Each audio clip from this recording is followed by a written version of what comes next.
अस्सलामुअलैकुम दोस्तों, welcome to my channel. उम्मीद करती हूँ आप सब खैरियत से होंगे। तो कल तक हमने साइंटिफिक नोटेशन के बारे में पढ़ा था, हमने एरर की टाइप्स पढ़ी थी, random error and systematic error पढ़ा था। ओके, अब हम नेक्स्ट टॉपिक स्टार्ट करते हैं, वो है assessment of the total uncertainty. Uncertainty क्या होती है? किसी भी मेजरमेंट में अनसर्टेनिटी का क्या मतलब होता है? बच्चों, हम मेजरमेंट तो ले लेते हैं, लेकिन क्या वो मेजरमेंट बिल्कुल एरर से पाक होती है? क्या उस मेजरमेंट के अंदर कोई भी मिस्टेक नहीं होती, कोई फॉल्ट नहीं होता?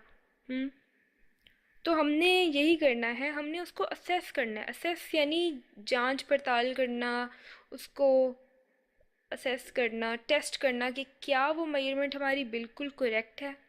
तो यानी हम अगर एडिशन और सब्ट्रैक्शन कर रहे हैं, फ़र्ज़ करें हमने दो मेजरमेंट ली किसी भी मीटर रूल से, हमने दो मेजरमेंट ली, एक आई 10.5 और दूसरी आई 26.8, और साथ में हमें ये भी पता है कि लीस्ट काउंट हमारे पास मीटर रूल का कितना है, 0.1 सेंटीमीटर है, तो साथ में हमने प्लस माइनस करके वो भी लगा दिया।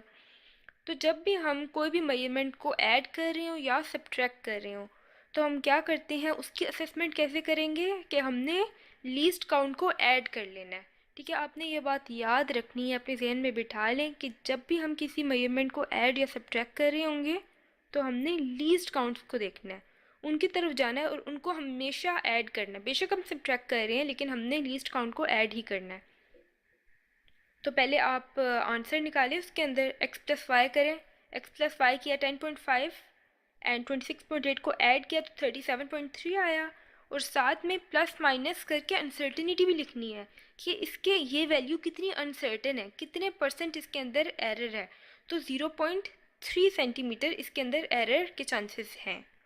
इसी तरह अगर हमने सब्ट्रैक्ट भी करना है, तब भी हमने प्लस माइनस करके 0.2 सेंटीमीटर लिखा। नेक्स्ट पे हमारे पास है मल्टीप्लिकेशन एंड डिवीजन। अब हम कोई सी भी दो क्वांटिटीज़ को मल्टीप्लाई कर रहे हैं या डिवाइड कर रहे हैं। एग्जाम्पल देखें, आपको उन्होंने वोल्टेज दिया हुआ है 5.2 वोल्ट्स, और साथ में जिस वोल्ट मीटर से ये वोल्टेज मेजर किया है उसका लीस्ट काउंट बताया हुआ है 0.1 वोल्ट। इसी तरह करंट की वैल्यू दी हुई है 0.84, और साथ में एम मीटर से इसको मेजर करते हैं 0.05 एम्पेयर, इसका इन्होंने लीस्ट काउंट बताया हुआ है उस इंस्ट्रूमेंट का। और कह रहे हैं कि आपने रेजिस्टेंस फाइंड करनी है। हमें पता है रेजिस्टेंस का फॉर्मूला होता है V/I। तो सबसे पहले हम 5.2 डिवाइड बाई 0.84 करके रेजिस्टेंस फाइंड कर सकते हैं, लेकिन हमारे पास जो वोल्टेज है और जो करंट की वैल्यू है, हमें उसमें अनसर्टेनिटी भी तो होगी। ऑब्वियसली जिस इंस्ट्रूमेंट से मेजर किया वो इतना प्रिसाइज तो नहीं होगा, तो हम इसके लिए फ्रैक्शनल अनसर्टेनिटी का कॉन्सेप्ट यूज़ करते हैं, और वो ये कॉन्सेप्ट है कि आपने लीस्ट काउंट से उस एक्चुअल वैल्यू को डिवाइड कर देना होता है। यहाँ पे लीस्ट काउंट क्या है, V में 0.1 वोल्ट्स और वैल्यू है 5.2, तो हमारे पास वोल्टेज की वैल्यू आ गई 0.02। और अगर हमने इसकी परसेंटेज निकालनी है तो मल्टीप्लाई एंड डिवाइड बाय 100 कर दें, या 100% से इसको मल्टीप्लाई कर दें, तो 2% इसके अंदर अनसर्टेनिटी है। उसके बाद आ जाता है आई की वैल्यू में, यानी करंट की वैल्यू में जो हमारे पास अनसर्टेनिटी आ रही है, उसकी फ्रैक्शनल अनसर्टेनिटी किस तरह फाइंड करेंगे, 0.05 यानी जो इसका लीस्ट काउंट है उसको डिवाइड कर दिया एक्चुअल वैल्यू से 0.84 से, तो वैल्यू क्या आई 0.06। अब इसको हमने मल्टीप्लाई किया 100% से ताकि हम इसकी परसेंटेज निकाल सकें।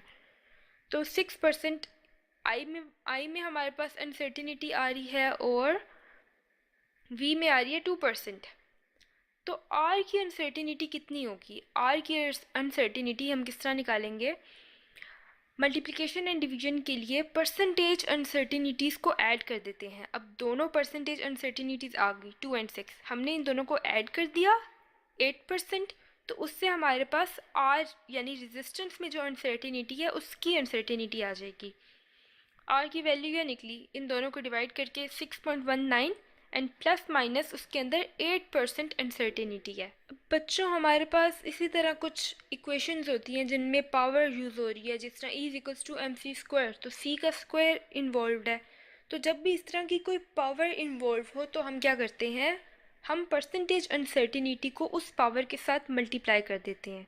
एग्जाम्पल देखें, यहाँ पे हमें लेंथ दी हुई है 10 सेंटीमीटर, और साथ में उन्होंने बताया हुआ है कि जो लेंथ है इसमें 0.1 सेंटीमीटर इसके अंदर इसका लीस्ट काउंट जो है वो बताया हुआ है ना, कि इसका लीस्ट काउंट इतनी एब्सोल्यूट अनसर्टेनिटी है इसके अंदर, जो कि उसके इंस्ट्रूमेंट की वजह से आई है। तो इसकी फ्रैक्शनल अनसर्टेनिटी फाइंड करने के लिए क्या करेंगे, इसके लीस्ट काउंट को डिवाइड कर देंगे इसकी एक्चुअल रीडिंग से, यानी 0.1 को डिवाइड कर दिया 10 से, हमारे पास क्या आंसर आया 0.01। अब इसकी परसेंटेज अनसर्टेनिटी निकालने के लिए क्या करते थे हम 100% के साथ मल्टीप्लाई कर देते थे ना, तो 100% के साथ मल्टीप्लाई किया तो आंसर आया 1%, यानी 1% इसकी लेंथ के अंदर अनसर्टेनिटी है। लेकिन हमने क्या निकालना है, हमने वॉल्यूम निकालना है, हमने वॉल्यूम ऑफ द क्यूब निकालना है, जिसका फॉर्मूला होता है एल क्यूब, यानी L cross L cross L. तो एक लेंथ के अंदर अगर 1% अनसर्टेनिटी थी तो पूरे वॉल्यूम के अंदर कितनी अनसर्टेनिटी होगी, 3, यानी 3% अनसर्टेनिटी उसकी तीनों साइड्स के अंदर होगी। पहले हमने वॉल्यूम की वैल्यू निकाली एल क्रॉस एल करके, यानी 10 को 3 टाइम्स किया तो 1000 आ गया, और इस वॉल्यूम के अंदर जो अनसर्टेनिटी है वो 3%। इसी तरह से आप स्फेयर का वॉल्यूम निकालने के लिए भी अनसर्टेनिटी फाइंड कर सकते हैं। डिफरेंस सिर्फ ये होगा कि यहाँ पे हमने लेंथ ली थी ना, वहाँ पे आप रेडियस के अंदर अनसर्टेनिटी निकालेंगे, लेकिन फिर भी जो अनसर्टेनिटी आएगी उसको 3 के साथ मल्टीप्लाई करना है, आपने वॉल्यूम की वैल्यू निकालनी है और उसका आंसर आ जाएगा।